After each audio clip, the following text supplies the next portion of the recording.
Uh, what's up, guys? This is a rider, and yeah, this is our NS160, and there's my bike. You guys can see, and as you guys know, this NS160 does not have manual switch for a headlight. But what we have done is we installed a manual switch. We have installed another headlight switch for it, so you guys can see. Currently it's on and only pilot lamps are on. So to on your headlight, we have a switch installed over here, and you guys can see. So this switch, if you pull this, and if you pull this and just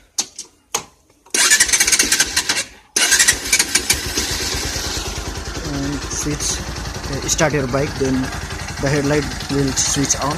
To off, you need to press this switch. So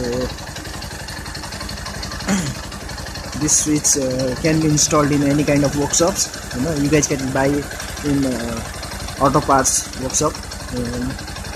Yeah, link this switch to your headlight, and this will work pretty fine, and save your battery too. It's on right now, and yeah, it's the IV main loading, so it works fine, and this will save your battery also. And continuously using your headlight will warm your glass, and if sometimes in rain it might get cracked due to heat and cold. So to prevent that, it's a good thing. So make sure you guys hit the like button, subscribe to my channel if you are new, and I'll catch you guys in the next video. Until then, ride safe, follow rules, stay safe, goodbye.